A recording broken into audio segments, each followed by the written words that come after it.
Installation information for E-Maxx. Power supply type 1,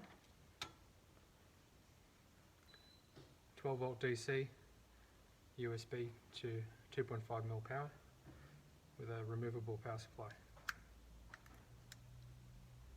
Knock out one of the bungs here, fit this jack inside here, plug it in to the power supply outlet on the SP Pro, and then power it here, and then this plugs into the E-Maxx.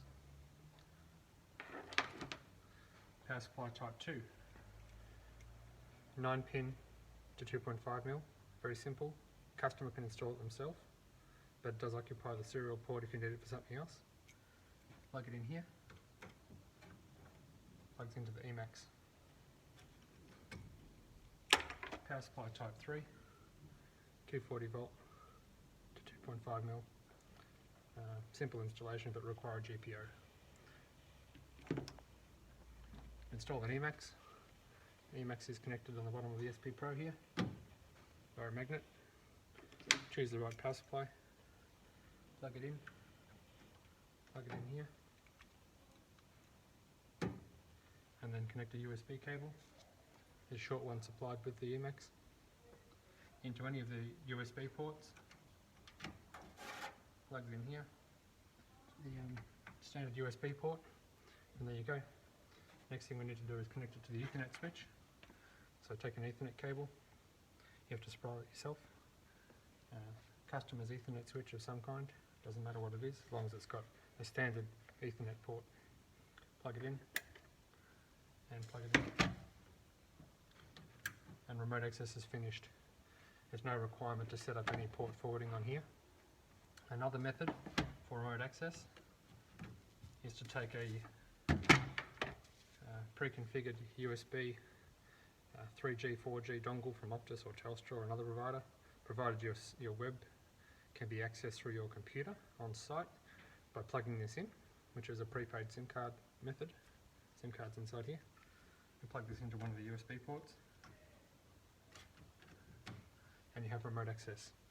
So you've only got a limited range for 3G here beside the inverter.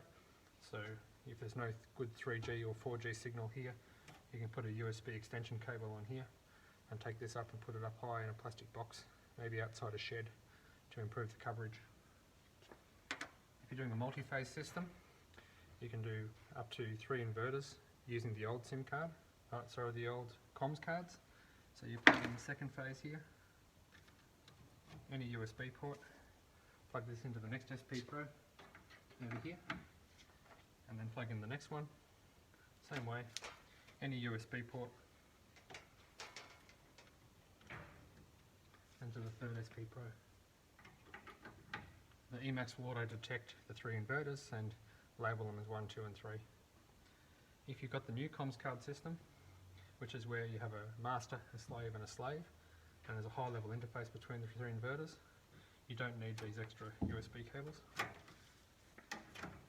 The E-Maxx just talks to the first inverter and the first inverter talks to the next 2. So there you have it. 3 different ways to use power supplies on an E-Maxx. 2 different ways to do comms, through an Ethernet switch or through a USB 3G dongle. And 2 different ways to connect to the SP Pro if it's multi-phase or single phase. Thank you.